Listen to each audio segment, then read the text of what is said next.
ქალაქში სიცხე იყო. სოლოლაკის კლდე თონესავით ჩამოხურდა. ოთახში მოვითენთემ, მუშაობას თავი ვანებე და უმიზნოდ ქუჩაში გავედე. ჰაერი სრულიად არიძულად. მაღლა შევხედე, იქ ზემოთ მრავალსართულიანი სასახლის სახურავზე დროშა ეკიდა და ტოკავდა. დროშის უკან მამა დავითი მოჩანდა. ნაცნობი ხმა ჩამეს მოუეცრა.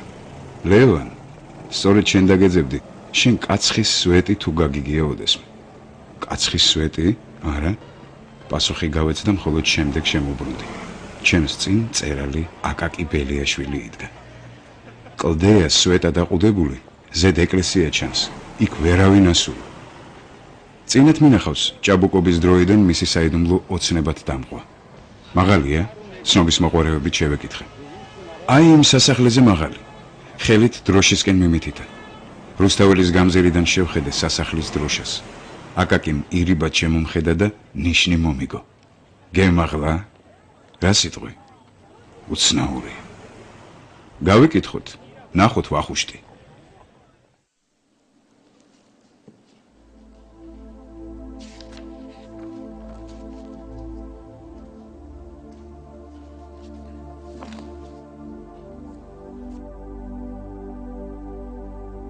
ღვირილის შესართავ ზეით ამ წყალზედ არს კაცხს ეკლესია მაცხოვრისა, გუმბათიანი, დიდ ფრიად კეთილშენი, ზის არქიმანდრიტი.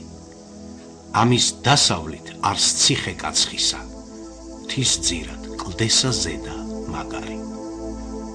ციხის აღმოსავლით არს კლდე, ხრამსა შინააყვანილი ვითარცა სუეტი, ფრიად მაღალი.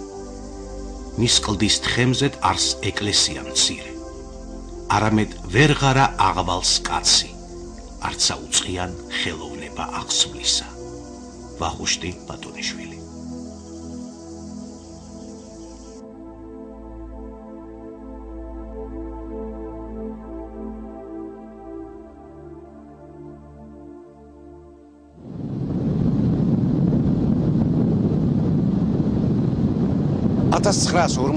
წლის ზაფხულში შედგა მესვეტეთა ჯგუფი, რომელშიც მწერლები ლევან გოთუა და აკაკი ბელიაშვილი, მთასვლელი ალიოშა ჯაფარიძე და არქიტექტორი ვახტანგ ცინცაძე გაერთიანდნენ. ჯგუფი გაემართა ჭიათურისკენ, სადაც იდგა საუკუნეების წინ მიტოვებული და ყველასაგან მივიწყებული კაცხის სვეტი. ქვეყნის საკვირველება, როგორც მას გიორგი წერეთელი მოიხსენიებდა 1895 წლის კვალში დაბეჭდილ წერილში.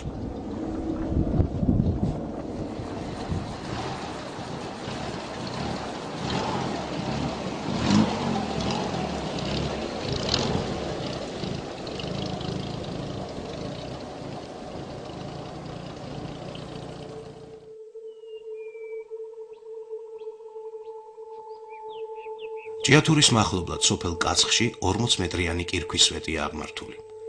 მას სოფლის სახელწოდებიდან გამომდინარე კაცხის სვეტი უწოდეს.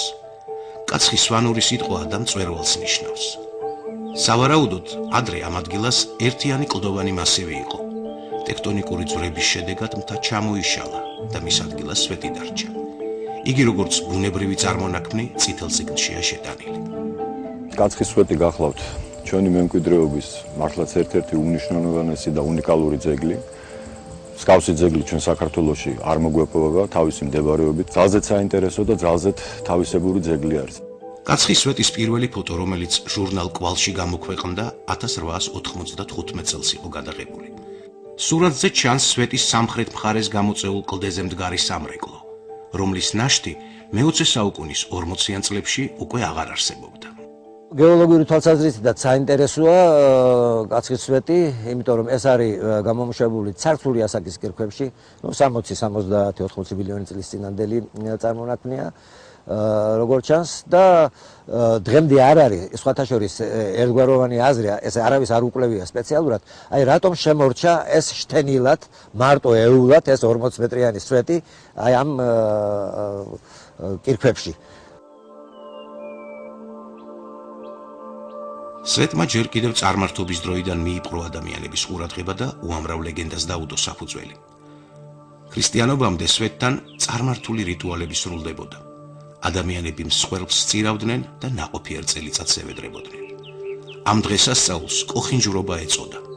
მას ადგილობრივი მოსახლეობა დღესაც აღნიშნავს.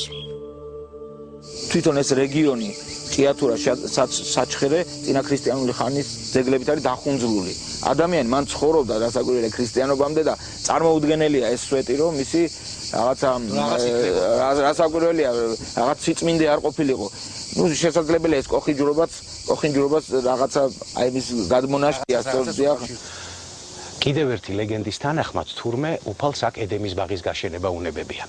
მისი დავალებით ანგელოზებს აქაურობა ნაირნაირი ყვავილით, ხილით და ცხოველებით აუსიათ. ერთ ადგილას თურმე დიდი ქვა ამოზრდილა, რომლის ძირშიც უხსენებელი დაბუდებულა. გადმოუხედავს ერთხელ უფალს ახალი ედემის ბაღისთვის დაუნახავს უხსენებელი და სასტიკად განრისხებულა. გავარვარებული ტალახი გადმოუსხამს. ჰაერშივე გაყინულა ლავა და აღმართულა სვეტად. ნიშნად იმის, რომ ქვეყნად ვერაგობა არ ყოფილიყო. საქართველოში ქრისტიანობის გავრცელებისთანავე კაცხის სვეტით სასულიერო პირები დაინტერესდნენ. ამას მოწმობს სვეტის ძირში გამოკვეთილი ბოლნური ჯვარი, რომელიც მე-5-მე-6 საუკუნეებით თარიღდება. ის არის ნამდვილად ძველი, ის სავარაუდოდ ადრე შუა საუკუნეების არის მე-5-მე-6 საუკუნის ფარგლებში ჯდება, მე-6 საუკუნის ფარგლებში არ გაცდება.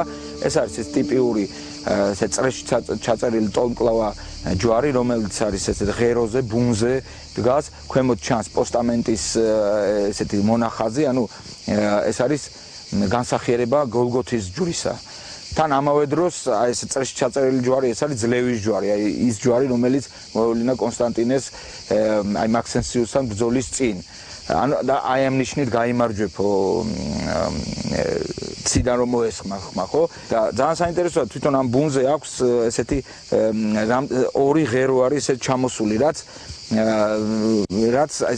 აი აღნიშნავს აი ამ ღერძის აყვავებას, სიცოცხლის ესე ძელი ცხოველის ნიშანიც არის. ძელი ცხოველი იგივე პრაქტიკულად ძელი ცხოველი, სვეტის ცხოველი ეს ერთი და იგივე რასაკვირველია და ძელი ცხოველი თვითონ მიემართება გოლგოთის ჯვარსაც.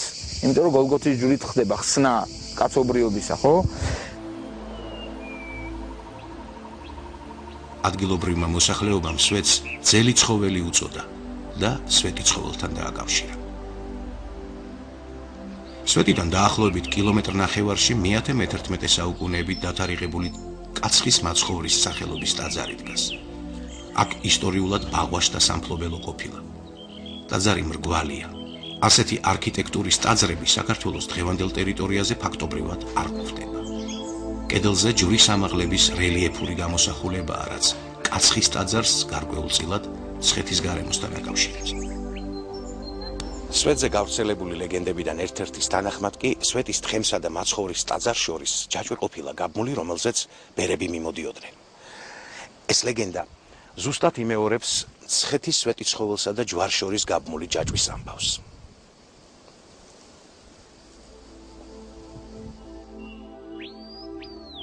ვარაუდობენ, რომ სვეტის თხემზე სამონასტრო ცხოვრება მე-9-მე-10 საუკუნეებიდან დაიწყო და მე-16-მე-17 საუკუნეებამდე გაგრძელდა. მე-17-დან მე-20 საუკუნემდე სვეტი მიტოვებული იყო. 100 წლეულების შემდეგ სვეტის თხემის მყუდროების დარღვევა ლევან გოთუასა და მის მეგობრებს გადაეწყვეტათ. მაშინ არსებობდა საქართველოში სიძველეთა დაცვის კომიტეტი და სწორედ ამ კომიტეტის სიძველეთა დაცვის კომიტეტის ხელშეწყობით მოეწყო ეს ექსპედიცია, მაგრამ აქ აუცილებელი იყო ერთი მთავსვლელის მონაწილეობა, იმიტომ რომ სხვანაირად ალპინისტური ტექნიკის გარეშე იქ ვერავინ ვერ ავიდოდა. და ამიტომ ჩათვალეს, რომ ახლა ალიოშ ჯაფარიძე მაშინ ცნობილი მთავსვლელი გახდათ, ამ მთავსვლური სკოლის შემქმნელი საქართველოში მეგობრობდნენ ლევან გოთუა, გაგბელიაშვილი და ალიოშ ჯაფარიძე და რასაკვირველია თავის მეგობარს გაანდეს ეს საიდუმლო რომ აი უნდათ კაცხის სვეტზე ასვლა და ალიოშას რასაკვირველია დათანხმდა. მესვეტეთთა ჯგუფი ლევან გოთუას ხელმძღვანელობით სვეტთან 1944 წლის 29 ივლისს მივიდა. თითქმის 300 წლის შემდეგ ადამიანის ფეხი პირველად უნდა დადგმულიყო თხემზე. ლევან გოთუა თავის ნაწარმოებში კაცხის სვეტის საიდუმლო დეტალურად აღწერს განცდებს, რომელიც იმ დროს ჯგუფის ყველა წევრს დაეუფლა. ამ მნიშვნელოვანი მოვლენის სანახავად თითქმის მთელი სოფელი შეიკრიბა. ამ გარემოებამ შეგვაფიქრიან.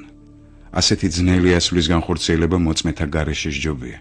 აქ კი მთელი სოფლის წინაშე ძალაუნებურად სამკვდრო სასიცოცხლო ბრძოლა უნდა გაიმართოს ჩვენსა და სვეტის საუკუნეობრივ შეუვალობას შორის. ჩვენ უკან დასახევი გზა აღარ დაბრჩა.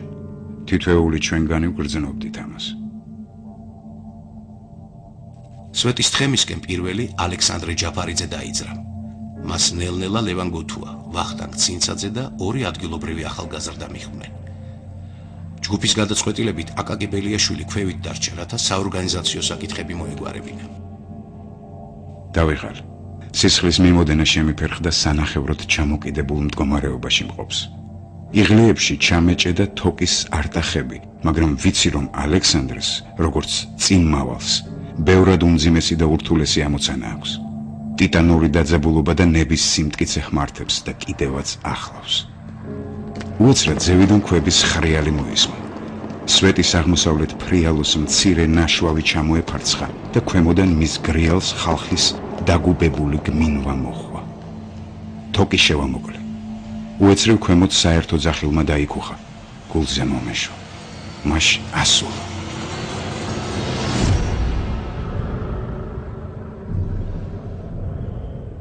ალექსანდრე შესაძლოა ჩვენი წელთაღრიცხვის მეორე 1000 წლეულის პირველი ადამიანია, რომელიც ავიდა სვეტზე. ემოციებით სავსე ალექსანდრემ მოგვიანებით თავის დას ალექსანდრას წერილი მისწერა. თელს იმერეთში სალაპარაკოდაა ჩვენი ასვლა კაცხის სვეტზე. აღარავის ეგონა და აღარავის ჯეროდა თუ შევძლებდით ასვლას. თელ სოფელს 2 დღის განმავლობაში ჩვენი ცქერის მეტი არაფერი გაუკეთებია. და როგორც იქნა ერთხელ ეღირსნენ ალპინისტები ტაშსა და ოვაციას. უშველებელი გრიალი შეიქმნა, როცა პირველად ფეხი შევდგი სვეტის თავზე.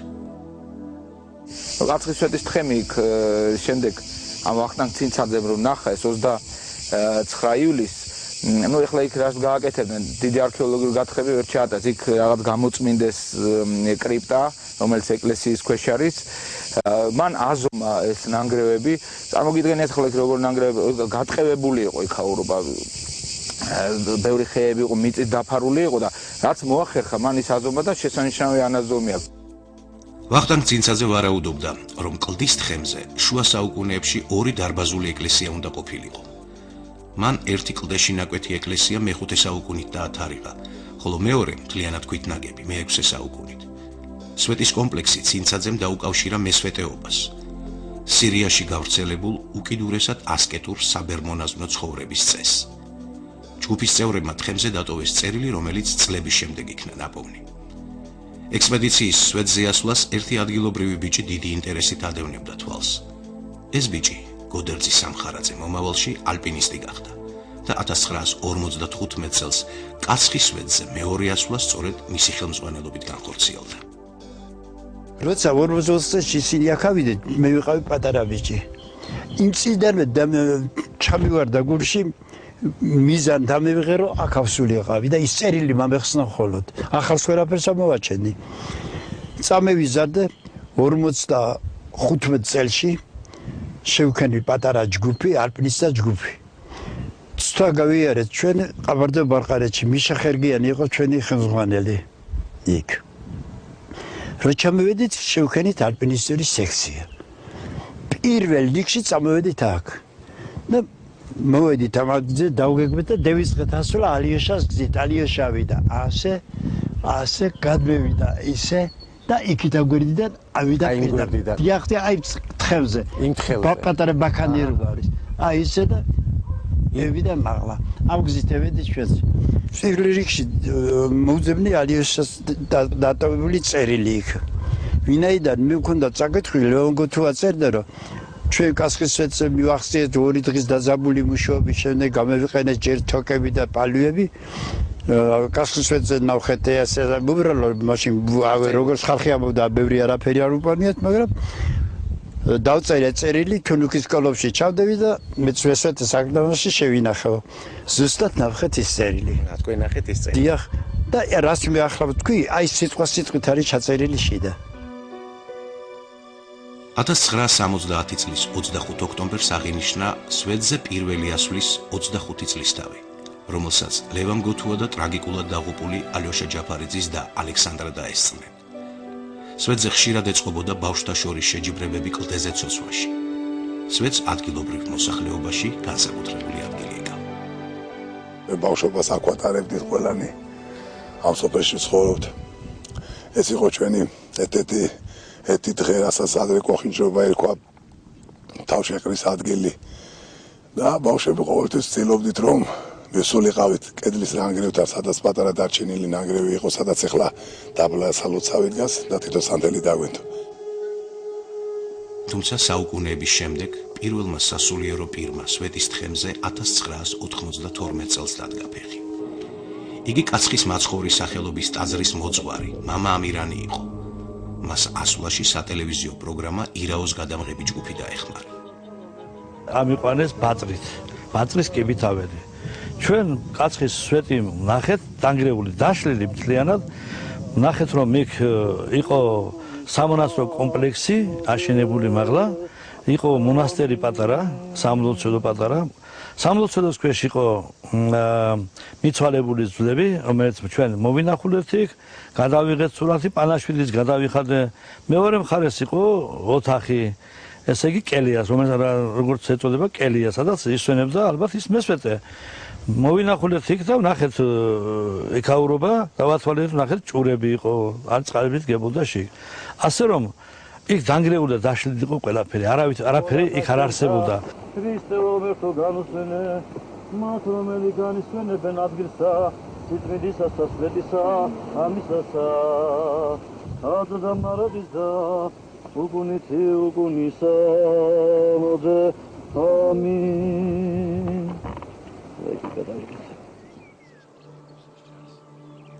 1997 წელს სვეტზე უცნობი ადამიანი გამოჩნდა. ადგილობრივ მოსახლეობაში ამ ფაქტმა დაბნეულობა გამოიწვია. ამ ზამთარში ქვევიდან ხედავ სოფლიდან ხალხი რომ ვიღაც ადამიანი დადიზევთ ამ თოვლში. რაღაც დადიზევთ და მიფიქრეს ვინ არის რა არისო და უთქვიათ ქალებს რომ აი მოდი ჭადის ნატეხი დაედეთო ზევითო. პური არა ჭადის ნატეხი. და თუ ჭადის ნატეხი შეჭამაო ესე იგი ადამიანია. მე ავიდათ რომ ადამიანი ყოფილა ადამიანი. არ ვიცი ჭადის ნატეხი აიტანეს მარტო თუ პრასი და ლობიოს მიაყოლეს.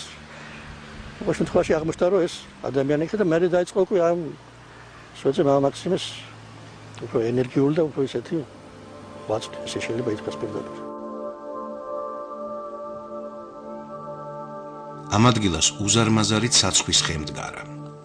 ძლიერმა ქარმა ხე მოგლიჯა და ყველასთვის მოულოდნელად მის ქვემოთ საძვალე აღმოჩნდა.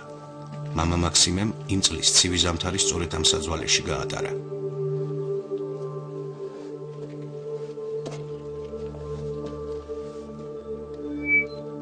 მანამდე მოსულები ვართ ბავშვობისასაც და უყურებდით რომ იყო გამორჩეული და კაცხის სვეტზე მე გავიგეთ რომ ადამიანი ცხოვრობდა და ეკლესია იყო და ბერი ცხოვრობდა, მაგით შენლოვანი მაშინ იყო შემოვიდა ეს ჩვენ ცხოვრებაში და მე უკვე როცა მორწმუნე გავხდი და უკვე ეკლესიაში დავდიოდი და მე მონაზვნობა გადავწყვიტე, მე რა თქმა უნდა კაცხის სვეტით შემოსული იყო ჩემს ცხოვრებაში და შეიძლება კაცხის სვეტმაც მომცა ის ძალა რომ მივატოვე მე არ მივატოვე, დავტოვე დედა და ოჯახი და წავედი აღვეცე მონაზვნად. 1999 წლიდან სვეტით ძეგლთა დაცვის სამმართველო დაინტერესდა. შეიკრიბა მეცნიერთა ჯგუფი, რომელმაც ამავე წელს სვეტის ძირში მდებარე მე-10 საუკუნის ტაძარი აღადგინა. სვეტის თხემის დათვალიერების შემდეგ გადაწყდა იქ არსებული მცირე სამონასტრო კომპლექსის შესწავლა და აღდგენა. ჯგუფს თხემზე ასვლა კვლავ ალპინისტური მეთოდით მოუხდა.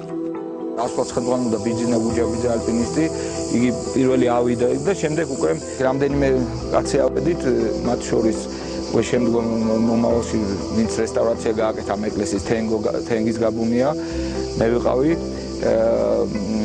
იყო რევას ჯანაშია, არქიტექტორიასი და კიდევ რამდენიმე ადამიანი მოდელიც იყო და მამა მაქსიმეც იყო დასაკვირველია გამოსული და ფაქტიურად ამის შემდეგ იწყება უკვე ძალიან ეს აქტიური შესწავლა აი ამ კლდის თხემისა.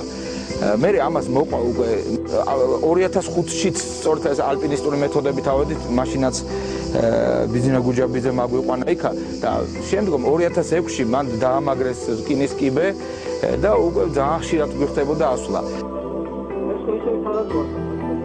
სამონასტრო კომპლექსი ძალიან იყო დაზიანებული, თუმცა უკანასკნელი განდეგილი ბერის საძვალე 3 საუკუნის შემდეგაც კარგად იყო შემონახული. მოპოვებული მასალის მიხედვით დადასტურდა, რომ ჯერ კიდევ მე-16, მე-17 საუკუნეებში სამონასტრო ცხოვრება თხემზე აქტიურად მიმდინარეობდა. არქეოლოგიურმა სამუშაოებმა ბევრ კითხვას გასცა პასუხი. აი აშკარად გამოჩნდა, რომ აი იმ სადაც ბატონი ვახტანგცინცაძე ვარაუდობდა იმ ნახევრად კლდეში ნაკვეთ ეკლესიას, ის კლდეში ნაკვეთ ეკლესია არ აღმოჩნდა. ის აღმოჩნდა სენაკების, აი ორი სენაკი აღმოჩნდა იმ ადგილას, იმ სენაკების აღმოსავლეთი ნაწილი, აღმოსავლეთი კედელი. რა დარჩენილია? დიახ, იქ არ არის საკურთხეველი, ის არის აღმოსავლეთი კედელი აი ამ სენაკების. უბრალოდ კლდის ქიმი გამოიყენეს მშენებლებმა და როგორ არის, იქ მორგებულია აი ამ ნაგებობები მორგებული არის ფაქტიურად აი იმ პატარა ზედაპირს, რომელიც არის 150 თუ 120 კვადრატული მეტრია მთელი ფართობი თხემისა, მაგრამ თან როგორი ეს სწორი ხო არ არის? ეს არის უსწორმასწორო არის. 2005 წელს ტერიტორია მთლიანად გასუფთავდა. გაწმენდის შემდგომ დარჩენილი მასალით დანგრეული ტაძარი აღადგინეს. ფაქტობრივად ეკლესიისა და სენაკების რეაბილიტაცია ძველი ქვებით მოხდა. სამწუხაროდ ვერ მოხდა დიდი სიძველის შენარჩუნება ბოლომდე. აი სენაკების შენარჩუნება ბოლომდე, იმიტომ რომ ის ქვა ისე იყო, კედლები ისე იყო გამოფუყული, გამოქარული, ფესვებით, ქარი და ეს ფაქტობრივად დუღაბი იყო გადაქცეული ტალახად უკვე. და საჭირო იყო ამის დაშლა და შემდეგ ისე დადება თავის ადგილზე. შედგა შემდეგ პროექტი, შესაბამისი პროექტი შედგა, რომელიც შეთანხმდა საპატრიარქო საბჭოსთანაც და კულტურთა დაცვასთანაც და ამის მიხედვით უკვე აღდგა ეს სენაკებიც და თვითონ თავისთავად ტაძარიც. ძალიან დაგვეხმარა აი ბატონ ვახტანგის პერიოდისა ეს ანაზომი ისე ტაძრის აღდგენისათვის. სვეტის რეაბილიტაცია ისტორიულ ძეგლთა დაცვისა და გადარჩენის ფონდის დაფინანსებით განხორციელდა. აღდგენით სამუშაოებში ასევე აქტიურად მონაწილეობდა ადგილობრივი მოსახლეობა. 2006 წელს ადგილობრივი ბიზნესმენის აკაკი გურჯიძის დახმარებით სვეტისკენ მიმავალი გზა გაკეთდა. დამონტაჟდა კიბე, რომელმაც ყველასთვის გაამარტივად ხემზე ასვლა და განათება. დაუფასებელია ის რომ და შეუფასებელია ის რომ რაც ადგილობრივმა მაცხოვრებლებმა სოფლის მაცხოვრებლებმა მიიღეს აქ თვითონ თავისი ხელით აკეთებდნენ ყველაფერს აქ როგორც ასეთი აი ხელოსანი მოსულიყოდა ეს თვითონ თავისი ხელით თვითონ აგროვებდნენ კი მასალებს ყველა ვეხმარებოდით რაც კი შეიძლებოდა და ფაქტია და რეალობა რომ მივიღეთ ის რასაც შეიძლება ითქვას კიდე ბოლომდე არ ველოდით. აღდგენის პროცესში აქტიურ მონაწილეობას იღებდა მამა მაქსიმე. მან ერთ-ერთი ასვლისას არქეოლოგებთან ერთად სვეტის თხემზე აღმოაჩინა ქვა, რომელზე დაწერილი ტექსტიც მეცნიერებმა მე-13 საუკუნით დაათარიღეს.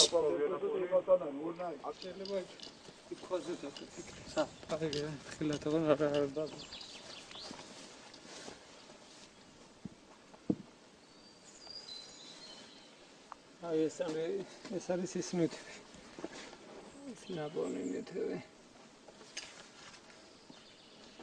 ყოველთა წმინდათა შენთაითა შეიწყალეს სულიფრიად სოდვილისა გიორგისი, რომელმან აღაშენა სამნი ესე სახლნი, სადიდებლად შეწევნად დაყუდებულთა შენთა წმინდისა ძელისა, ცხოვრებისა და განსასვენებელად სახურთა მისთა. მე გიორგია ნახსენები. დაახლოებით რომელი საუკუნის არის ეს? ამას ქვაზე ამბობენ რომ ეს არის მე-12 საუკუნეს მიაკუთვნეს კი. ეს არის სადღაც მე-13 საუკუნის მეორე ნახევრის წარწერა. და აი ამ წარწერაში მე ვისაუბროთ თუ გნებავთ ამ წარწერას, მაგრამ ამ წარწერაში საუბარი არის იქ სახლების აშენებაზე, ანუ სენაკების აშენებაზე, ანუ ეკლესია უკვე აშენებულია. ეს ეკლესია მე-13 საუკუნეზე უფრო ძველია, რასაკვირველია. სვეტის დასავლეთ მხარეს თხემიდან დაახლოებით 8 მეტრით ქვემოთ გამოქვაბულია. იგი ვახტანგცინცაძის მიერ გაკეთებულ ნახაზებშიც იყო ასახული და 1944 წელს სავარაუდოდ ალიოშა ჯაფარიძეც უნდა ყოფილიყო ჩასული. ჯგუფის წევრებმა გამოქვაბულში ჩასვლა გადაწყვიტეს. ბიძინა მეცხო ჩაგეშვებო თოკითო და დამახურა თავზე კასკა მივხვდი ცოტა ის იყო რა ქვია. არ იყო ეს ისეთი რაღაც იოლი ჩასასვლელი და ჩამიშვა მე შემდეგ შინ რაღაც ძანის არ ვიცი რა. ჩახვალოდი მასთან გამოქვაბულთან კედას ფეხი ხარიო. გამოიწევი და მე ჩავუშვებო თუზა შინ შიგნით შევარდებიო ეგრევე. ნუ ეს რა თქმა უნდა ალბათ იხურა და მე დამეხმარა შევედი შიგნით.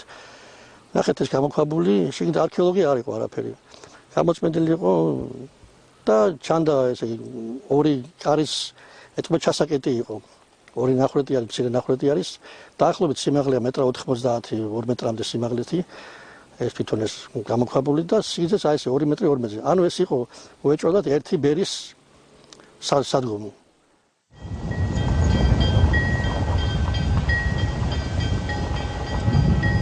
2010 წელს კაცხის სვეტს სრულიად საქართველოს კათოლიკოს პატრიარქი ილია მეორე ესტუმრა.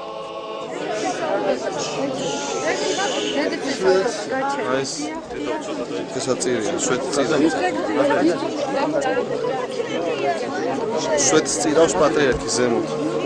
უწმენესი ილია წინასწარმეტყველის პატარა პანა.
დღეს კაცხის სვეტის სამონასტრო კომპლექსში მამა მაქსიმესთან ერთად მარტყოფის მამათა მონასტრიდან გადმოსული მამები მოღვაწეობენ. მამები თხემზე უკვე კიბითადია ღვთისმსახურების ჩასატარებლად. საინტერესოა თუ როგორ ადიოდნენ ჩვენი წინაპრები სვეტის თხემზე. ამის თაობაზე ზუსტი ცნობები არ არსებობს. ადრე ალბათ მაშინდელი ბიძინა გუჯაბიძე ალბათ ვიღაც ავიდა ერთი პირველი. ან სხვა თასვლელი ავიდა და შემდეგ ერთ ადგილას დარჩენილიც არის კიდე სვეტის ქვევით აი სენაკის კუთხეში დარჩენილი არის პატარა ესეთი ბუდია მურის ბუდია ფიქრობთ რომ მანდ იყო დადგმული ჯალამბარი ალბათ როგორც მეტეორაში ჯალამბარზე იყო დაბმული ქვევით ან კალათით უკვე აი ხელის ჯალამბარით ამოყავდათ მოღვაწე მამების ზევით სვეტი იმ თავითვე მიუდგომელი და იდუმალებით მოცული იყო ამიტომ ხალხში უამრავი გადმოცემა თუ სრულწმენა გაჩნდა. მაგალითად ამბობდნენ რომ სვეტს ქალი ემსახურება, რომელიც წელიწადში ერთხელ თხემს ასუფთავებს და ნაგავს ძირს ყრისო. და ცვივა სვეტის თხემიდან თურმე ლეღვის და კომშის და კაკლის ნაყოფი არა და თხემზე ესხილი არ არის. თურმე ასulis გამზრახველი დაბრმავდებაო. ასulis მსურველი ძალის შესამატებლად 50 კვერცხს ჭამს, მაგრამ შეხებისთანავე იღუპებაო. ის კი ვინც სვეტზე ავა იქ ილოცებს და ეწამება ძალა და ვაჟკაცობა შეემატებაო. აი ახლა ვცდით ჩვენ ასვლას და ვნახოთ რა გამოვა.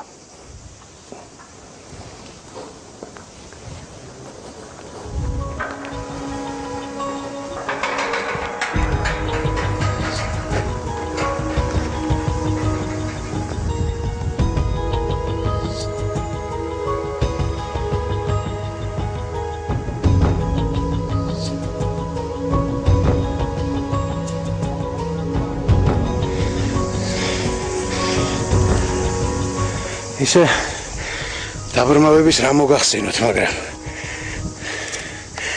აქ ამოსვლას კარგი ფიზიკური მომზადება სჭირდება. აი ამ რკინის კიბითაც კი საკმაოდ დამღლელია. წარმომიდგენია როგორ ადიოდნენ ჩვენი წინაპრები.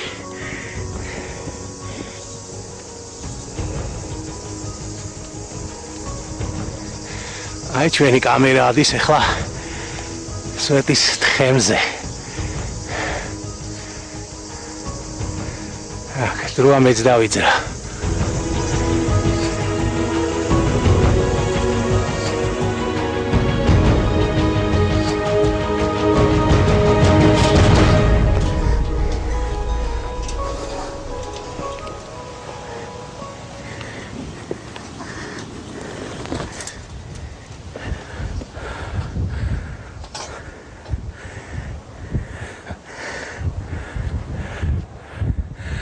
აქ პირველად ამოსვლისას აუცილებლად დაგეუფლება გრძნობა, რომ მიწას მოშორდი და ცას მივახლოვდი.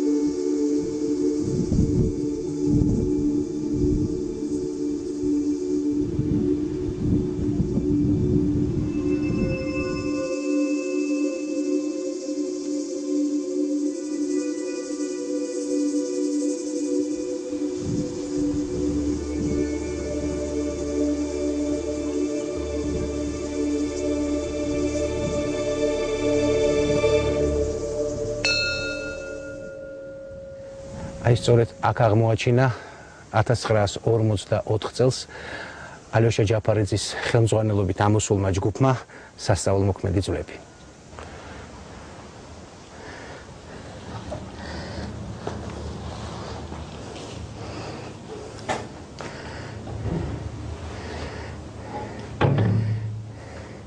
აი სწორედ ეს არის იმ უკანასკნელი მესვეთის ძვლები, რომელიც აქ ამოსულმა პირველმა ექსპედიციამ აღმოაჩინა. მას ნელსურნელება ახლაც ადის და ამბობენ თუ რწმენით მიახლები სასწაულსაც ახდენსო.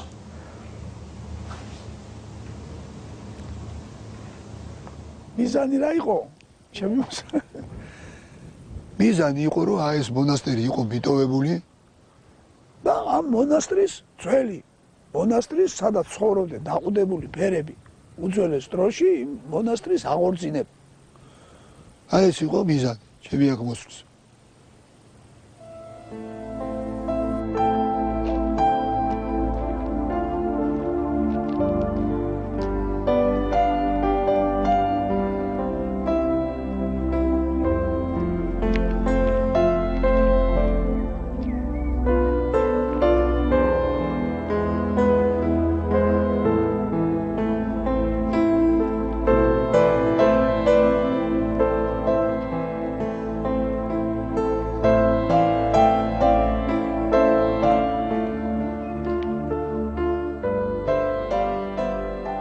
გადავხედე სვეტს.